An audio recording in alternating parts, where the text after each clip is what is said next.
क्या नोएडा देश भर के काले धन को पार्क करने का नया अड्डा बन गया है?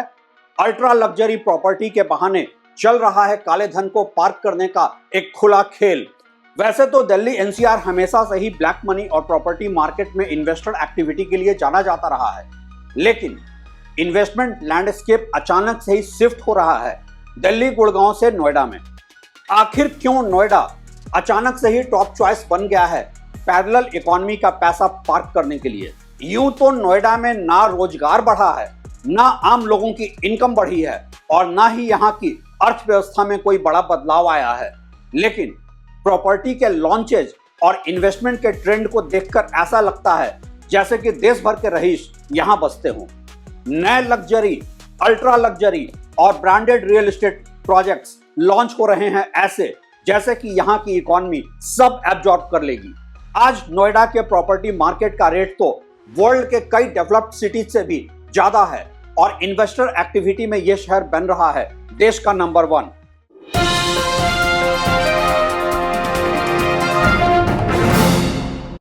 नमस्कार, आप देख रहे हैं ट्रैक टू रियलिटी और मेरा नाम है रवि सिन्हा।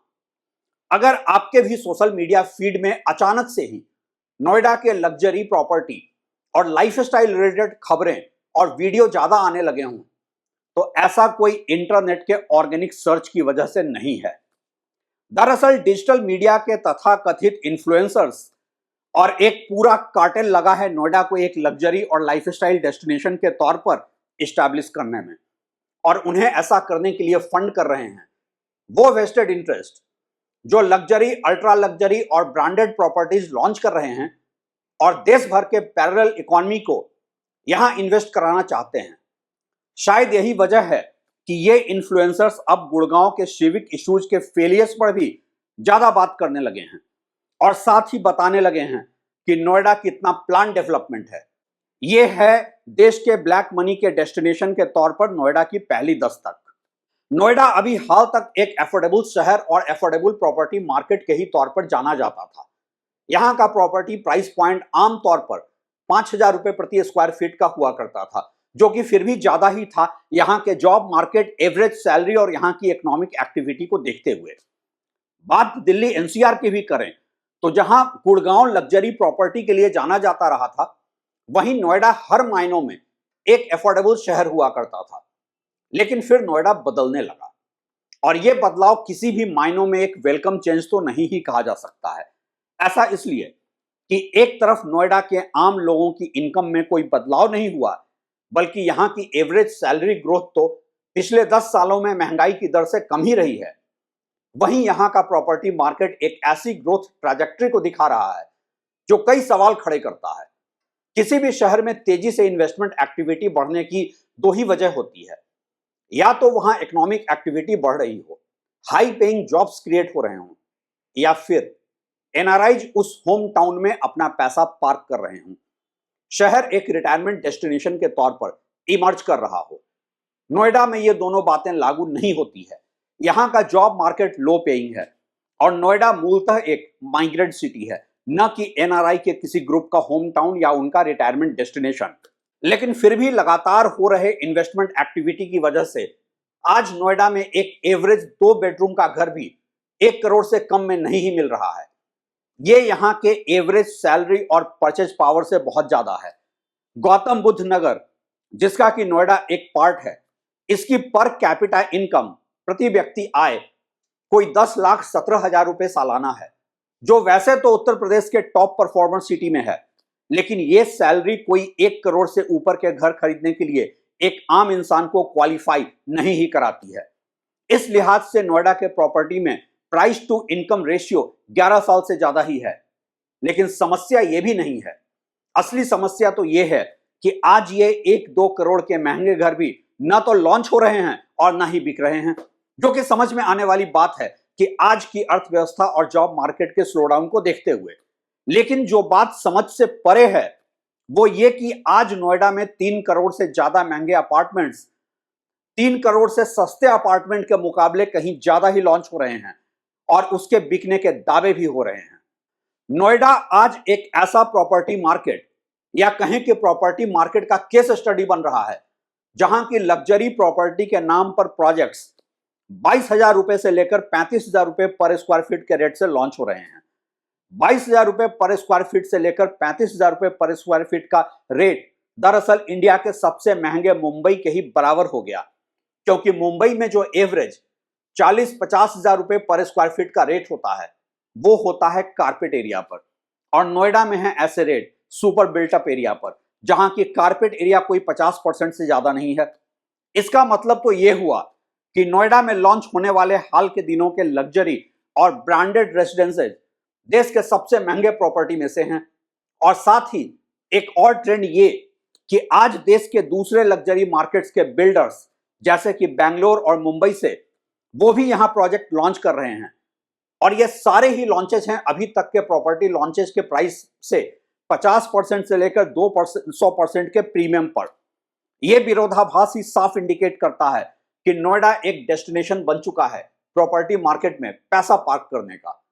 नोएडा में देश भर के बिल्डर्स के आकर हाउसिंग प्रोजेक्ट लॉन्च करने की कई वजह बताई जा रही है, जैसे कि लैंड अवेलेबिलिटी, इंफ्रास्ट्रक्चर डेवलपमेंट और जेवर एयरपोर्ट। लेकिन ये कुछ ज्यादा ही सिंपलिस्टिक असेसमेंट है, और जो लोग यहाँ की लोकल इकोनॉमी और परचेज पावर को नहीं जानते हैं और जिन्होंने देश के दूसरे प्रॉपर्टी मार्केट का असेसमेंट नहीं किया हुआ है, सिर्फ वही ऐसे जस्टिफिकेशन को सही मानेंगे। ऐसा इसलिए भी कि अगर ये सब रियलिटी की वजह से देश भर के बिल्डर्स यहां आकर हाउसिंग प्रोजेक्ट्स लॉन्च कर रहे हैं, तो फिर सब के सब वो हाउसिंग प्रोजेक्ट्स क्यों नहीं लॉन्च कर रहे हैं जो यहां के लोकल डिमांड में एब्जॉर्ब हो सके? क्यों सब के सब ही अल्ट्रा लग्जरी और ब्रांडेड रेसिडेंसेज के पीछे भाग रहे हैं? कौन है इनके टारगेट ऑडियंस, और किस बायर प्रोफाइल को ध्यान में रखकर ये लग्जरी प्रोजेक्ट्स लॉन्च किए जा रहे हैं?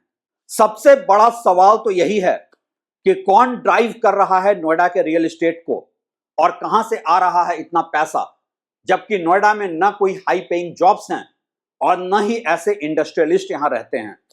कैसे बन गया है नोएडा देश भर के बिल्डर्स का नया सट्टा बाजार? ये सारे सवाल इसलिए भी आज उठ रहे हैं क्योंकि जो बिल्डर्स 22,000 से 35,000 पर स्क्वायर फीट के रेट पर ultra luxury housing project launch कर रहे हैं, वो भी अपने प्रोजेक्ट के हायर सेल्स या कंप्लीटली सोल्ड आउट के दावे करने में पीछे नहीं है। वैसे तो बिल्डर्स के दावे अक्सर ही झूठे होते हैं, लेकिन ऐसा भी नहीं लगता है कि ये प्रोजेक्ट्स में इन्वेस्टर्स आ ही नहीं रहे हैं।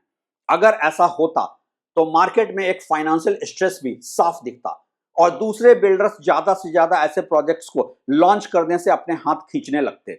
और यहीं पर यह स्पष्ट हो जाता है नोएडा के एक ब्लैक मनी हेवन बन जाने के असेसमेंट देश भर के इन्वेस्टर्स के यहां पैसा पार्क करने के मार्केट बज को अब कॉन्स्पिरेसी थ्योरी कहकर खारिज नहीं किया जा सकता है। बिल्डर्स की अगर माने तो नोएडा का बायर प्रोफाइल अब है ईस्ट दिल्ली और साउथ दिल्ली के वो रईस लोग जो दिल्ली के महंगे घरों से निकलकर अब नोएडा के खुले माहौल में आना चाहते हैं। एक हद तक तो इस आर्गुमेंट में मेरिट है, क्योंकि गुड़गांव के भी इनिशियल बायर ऐसे ही लोग रहे थे। साउथ दिल्ली के लैंडेड प्रॉपर्टी बेचकर लोग शिफ्ट हुए थे गुड़गांव के अपार्टमेंट में। वो एक इनिशियल दौर भी था दिल्ली एनसीआर में अपार्टमेंट कल्चर का, अपार्टमेंट्स के फैंसी एमिनिटीज को लाइफस्टाइल समझने का, और अपार्टमेंट्स के घुटन से लोग वाकिफ भी नहीं ही हुए थे। उससे भी बड़ी बात यह कि एक बुनियादी फर्क है गुड़गांव और नोएडा के प्रॉपर्टी मार्केट के ग्रोथ के पैटर्न में। जहां साउथ दिल्ली से निकलकर लोग गुड़गांव में बिजनेस भी सेटअप कर पा रहे थे क्योंकि वहां की लोकल इकोनॉमी में हाई पेइंग कॉर्पोरेट जॉब्स थे, वहीं नोएडा में ना तो कोई इस तरीके से बिजनेस सेटअप हो रहा है और ना ही लोकल इकोनॉमी में वो डेप्थ है जो एब्जॉर्ब कर सके इतने महंगे प्रॉपर्टी को। आज नोएडा के तमाम मॉल्स में फुटफॉल्स तो हैं लेकिन सेल नहीं है। इन्वेस्टर्स मॉल्स में दुकान खरीदकर या शोरूम खोलकर दिन भर खाली बैठे होते हैं। कोई एक दो मॉल को छोड़ दें तो इन्वेस्टर्स को सही आरओआई भी नहीं मिल पा रहा है रेंटल्स से, और कितने ही मॉल्स में आप खाली बंद पड़े दुकानों को देख सकते हैं। फिर कैसे लॉन्च हो रहे हैं इतने महंगे अपार्टमेंट्स? जाहिर है कि इन अल्ट्रा लग्जरी प्रॉपर्टीज के डिमांड ड्राइवर्स हैं इन्वेस्टर्स और अंडरराइटर्स, जिनके भरोसे लॉन्च के ही दिन 50% से लेकर 80% या फिर पूरा सोल्ड आउट होने के दावे हो रहे हैं। और ये इन्वेस्टर्स तो हैं महज फ्रंटमैन, उन ब्लैक मनी वालों के जो खुद खुलकर मार्केट में आ ही नहीं सकते हैं, और बहुत सारे मामलों में तो चल रहा है एक खुला खेल प्रोफाइल फाइनेंस का। जिन लोगों को नहीं पता है कि प्रोफाइल फाइनेंस क्या होता है, वो इस चैनल पर मेरे प्रोफाइल फाइनेंस के पुराने वीडियो को देख सकते हैं, जिसमें कि मैंने खुलकर बताया था कि क्या होता है प्रोफाइल फाइनेंस और यह कैसे काम करता है रियल एस्टेट के बिजनेस में। नोएडा का लग्जरी मार्केट में तब्दील होना किसी भी लिहाज से अच्छी खबर नहीं है। देश की राजधानी के करीब एक बजट वाले शहर का ब्लैक मनी हेवन बनने का नुकसान है उस आम आदमी को जो रोजी रोटी की तलाश में दिल्ली एनसीआर में आकर यहां एक आशियां बसा लेता था। हां, यह सच है कि इसके फायदेमंद तो हैं कई। नोएडा शहर का स्काईलाइन तेजी से बदलेगा और दिखने लगेगा नोएडा एक ग्लोबल सिटी की तरह। बिल्डर्स हो जाएंगे माला माल और साथ ही नोएडा में घर खरीद चुके लोगों को भी मिल जाएगा अच्छा एप्रिसिएशन। लेकिन नोएडा शहर में एक पैरेलल इकोनॉमी का इन्वेस्टमेंट इसे आम नौकरी पेशा लोगों की पहुंच से बहुत दूर कर देगा। प्रशासनिक अधिकारी इस खेल को देखते हुए शहर का करेंगे और विस्तार और न्यू नोएडा और तमाम नए एक्सटेंशन बनाए जाएंगे आम लोगों के लिए। मेरठ तक चला जाएगा दिल्ली एनसीआर का इलाका और इन सब के बीच एक छोटी सी नौकरी के लिए भी आप रहेंगे जाकर बहुत दूर और करेंगे रोजाना घंटों का सफर ट्रैफिक में फंसकर। इसके बाद भी अगर कोई खुश हो रहा है कि नोएडा में इतने लग्जरी प्रॉपर्टी लॉन्च हो रहे हैं, तो इस दीवानगी को मैं क्या ही नाम दूं। बस इतना ही कहूंगा। शुक्रिया।